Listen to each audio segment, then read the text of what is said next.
everyone on YouTube. I hope you're having a beautiful start to your Wednesday.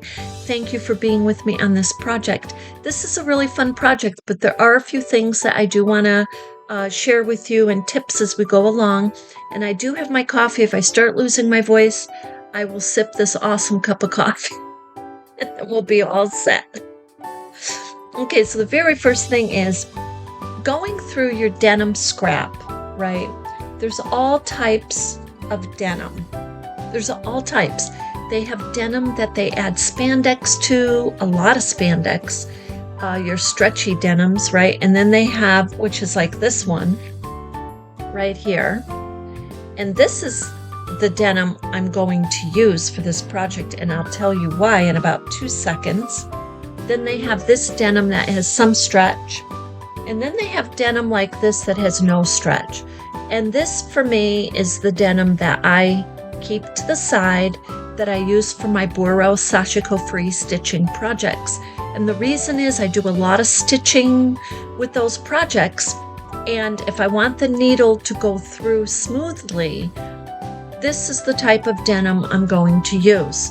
The stretchy denim, you're having your needle go through and it's kind of resisting. And it's because of the rubber. It's because of the spandex. So this project doesn't have a lot of stitching. So that's why I choose this fabric to use for this project, because there's not a lot of stitching.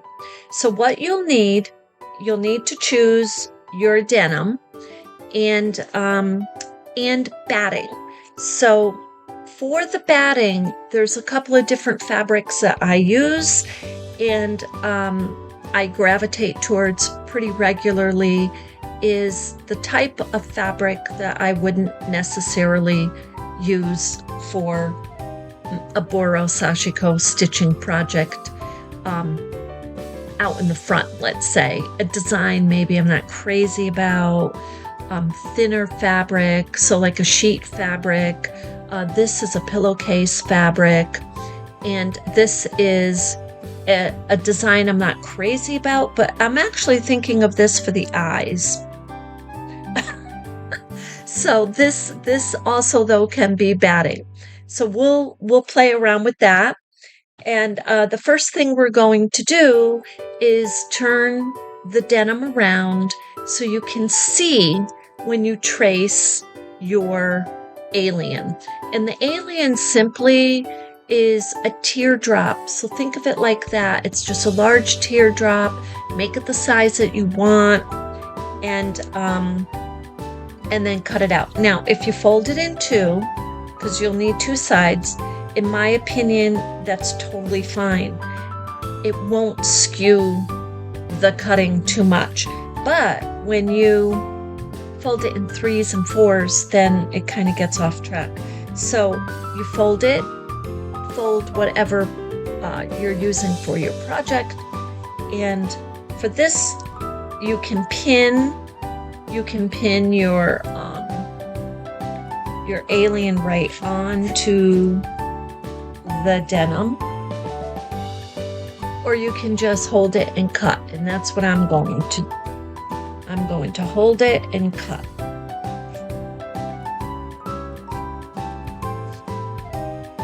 So we're going to get 2 pieces of our denim.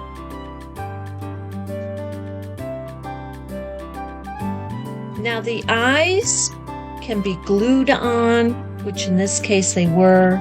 They can be stitched on, or you can cut the shape of an eye right on your alien fabric, and then put the cloth underneath that. So, okay, here's my 2 alien shapes. So I have 2 of them there, and I'm going to use the same shape to get my batting. So I'm going to use the thin, because if it's thin, when you're sewing, right, you don't have to worry so much about having to go through a lot of thick fabric. So with this, if this batting comes out a little wider and with your aliens that you have put together, simply trim it. And I've had to do that. So, and it actually makes it easier if you're trying to cut this, you're trying to cut it perfectly to spec, it may not come out quite that way. But look, if it's a little bit around, you can always trim that. So, and that's actually what I'm going to do here.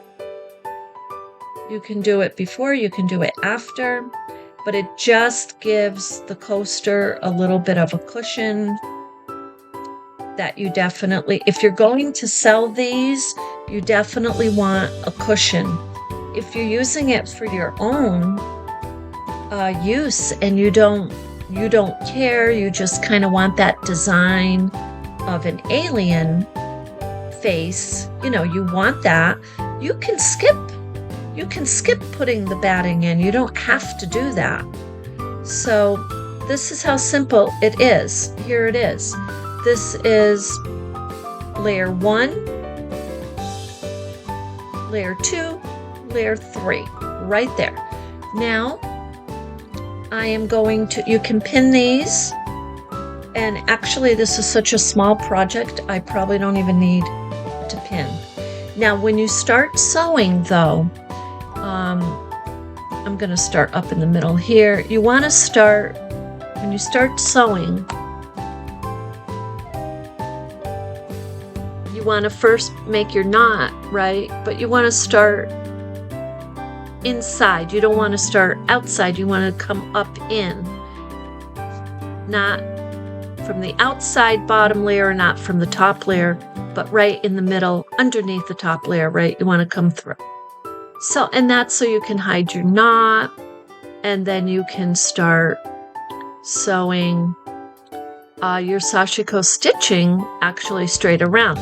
Now, because this has spandex in it, for me, it makes it, I can feel the pull on that. So, I'm going to put this down so you can see, and we're going to sew this. I've come in a little bit. I don't want it right on the edge because I might want to trim this edge, and I can see right now a few little spots that I want to trim. So I'm going to stay in a little less than 1/4 of an eighth of an inch.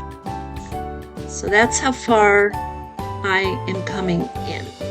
Now, if these aren't perfectly, remember with sashiko stitching, especially free stitching, there are people who look for the perfection, and then there's other people who are like, okay, this is a beautiful therapeutic process. And actually, initially, historically, when sashiko stitching was being done, it was being done out of necessity. And personally, that's the school of thought I go by, only because I love the humbleness of it. So I'm paying attention now, because as I do my stitches, it's easy to kind of start going in a little bit. And so you want to pay attention as you're going around to your parameter. And I will tell you that the spandex does make it a little tricky, but that's why I use this particular fabric, scrap fabric. I want to use it up, and I want to do something with it, so I use it as for these type of projects. It kind of keeps jumping out at me there.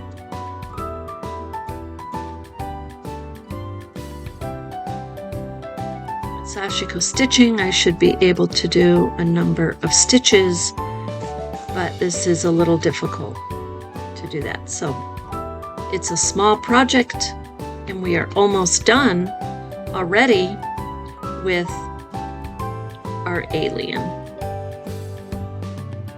The alien coaster is about done, and all we have to do is put the eyes on. When you're going around your corner, your your rounding areas there. You may have to take a minute to get your to get oriented, so you see what you're doing there. Now the lace that I'm using, I am using this yarn lace, or lace yarn, and that's the kind you can crochet with too. It also can be threaded into a darning needle or even a sashiko needle. I have threaded that into sashiko needles that are a little wide-eyed.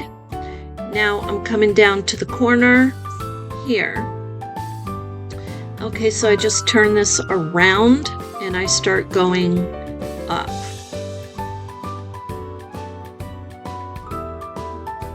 Until I have stopped at the place that I started. So something pulled there. See, that's part of the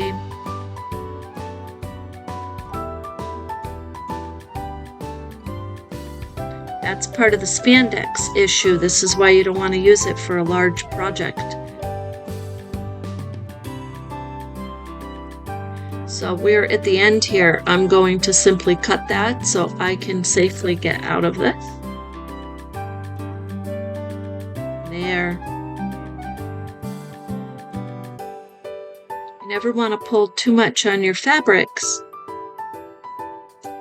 Now, I do want to end this underneath. Look how that twisted right on the needle. It had twisted right on it. So I want to end this underneath the fabric.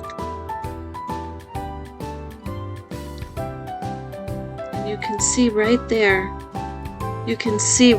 how it pulled the fabric.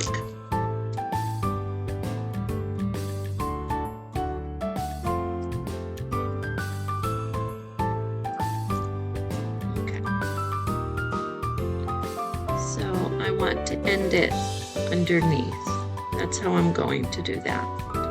And I'm going to tie a knot. Now there's other ways to do that. You can tie a knot and then pull it gently through the fabric.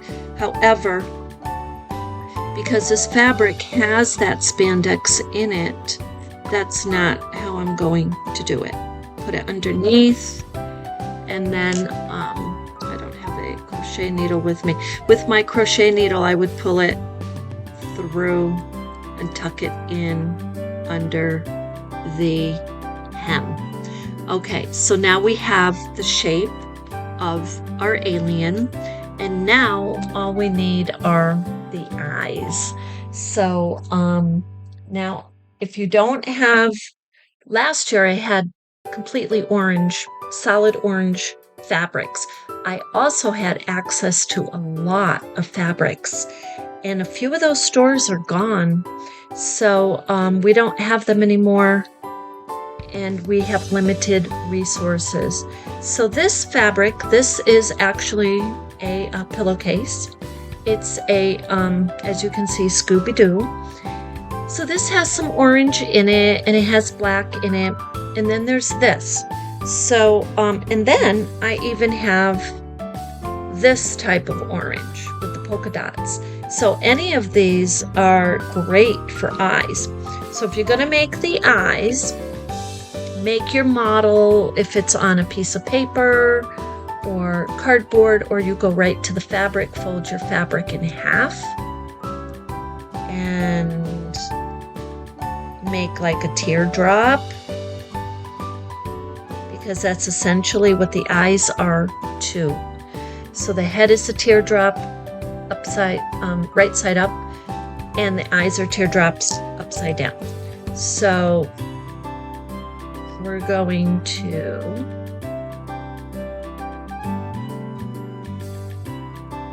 make our teardrops, and if you don't get them the size you want, just work on it until you get where you want to get. Now the reason I had glued them on is because of the corners. So however, you can certainly sew them on if you want. So look, here's one. Now look, these are kind of big. And these might be too big because see, Now it depends how you space them too. I'm going to tell you, I love these, right? I love this. Look. Oops. They stay. They're not even glued on yet. So I am going to go with this. Now, you can take your Pekin scissors or regular scissors, whatever you have, and just trim your edges. And now the glue, if you're using fabric glue, that will work very nicely to keep your eyes on your fabric. If you're using other glue, it probably won't work. It won't adhere. And you got to remember, they're going to be putting cups and whatnot onto the fabric.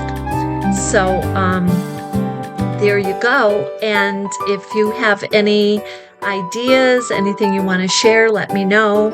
And have fun with your beautiful Halloween